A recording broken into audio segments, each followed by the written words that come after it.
you, wherever you are, whether you're at home or whatever, to kick your shoes off and put your feet up and lean back and get yourself a cup of coffee or something and just relax and join us in enjoying some very quiet and romantic and relaxed music for a couple of hours.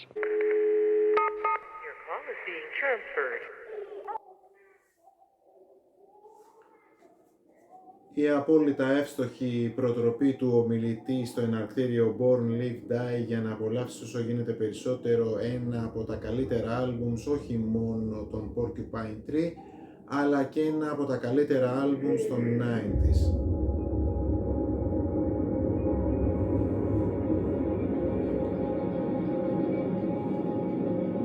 Η απόλυτα εύστοχη προτροπή του ομιλητή στο εναρκτήριο Born Live Die για να απολαύσεις όσο γίνεται περισσότερο ένα από τα καλύτερα άλμπουμς όχι μόνο των Porcupine Tree αλλά και ένα από τα καλύτερα άλμπουμς των 90s.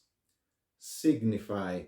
Ένα εξαιρετικό άλμπουμ που κατά την προσωπική μου γνώμη πρέπει να κοσμεί οποιαδήποτε progressive rock δισκοθήκη σέβεται τον εαυτό της. Ένα soundtrack γιατί πιο πολύ για κάτι τέτοιο πρόκειται και που θα μπορούσε να είναι ένα soundtrack ζωής μιας και ένα από τα πολλά νοήματά του είναι Live, die, signify.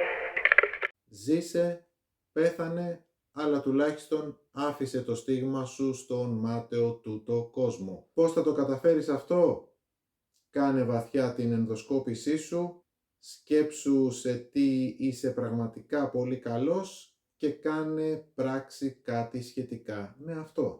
Το Signify λογίζεται ως το τέταρτο άλμπουμ των Porcupine Tree, ουσιαστικά όμως είναι το δεύτερο που κυκλοφορούν ως μια κανονική full μπάντα, γιατί τα δύο πρώτα ήταν περισσότερο κάτι σαν solo άλμπουμς του αρχηγού του Steven Wilson. Μετά λοιπόν από τα τρία αυτά πρώτα πιο πειραματικά και αναγνωριστικά άλμπουμς, το Signify είναι σίγουρα ένα transitional άλμπουμ, το οποίο ίσως να είναι το λιγότερο έως τότε πειραματικό του άλμπουμ, αλλά η μπάντα ενσωματώνει σε αυτό ακόμα περισσότερα στοιχεία σύγχρονου psychedelic rock, space rock, progressive rock, ambient, μελαγχολικής pop και avant-garde, σύγχρονου για τα 90s δηλαδή, γιατί το συγκεκριμένο άλμπουμ κοντεύει να κλείσει πλέον 30ετία. Friend, in these days you need more than advice.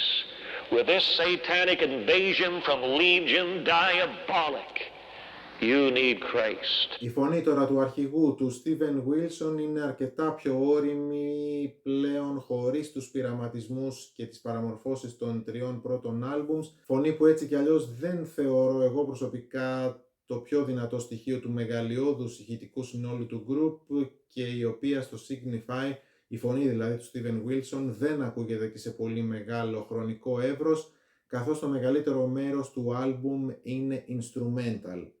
That's the only way to survive is on your knees.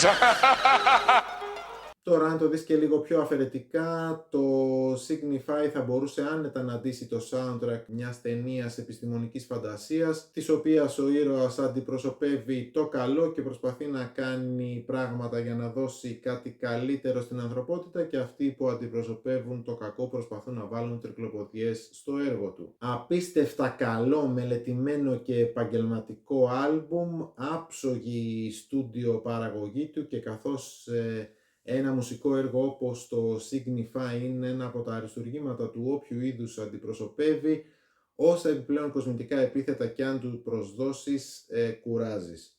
Είναι ένα άλμπουμ στο οποίο δεν υπάρχουν singles ή τραγούδια που να ξεχωρίζουν, ακούγεται ολόκληρο, ή το αφήνεις να σε συνεπάρει στην ολότητά του, να σε γεμίσει και να σε στοιχιώσει με τις μουσικές του από την αρχή ως το τέλος, ή προφανώς το πετάς στον κάλαθο των αχρήστων γιατί δεν ταιριάζει στην ιδιοσυγκρασία σου. Προσωπικά κάθε φορά που βάζω το Signify στο CD player για να το απολαύσω, ακολουθώντας πιστά και ευλαβικά τις οδηγίες του εκφωνητή στο εναρκτήριο Born Live Die, I'm having the most perfect hallucination.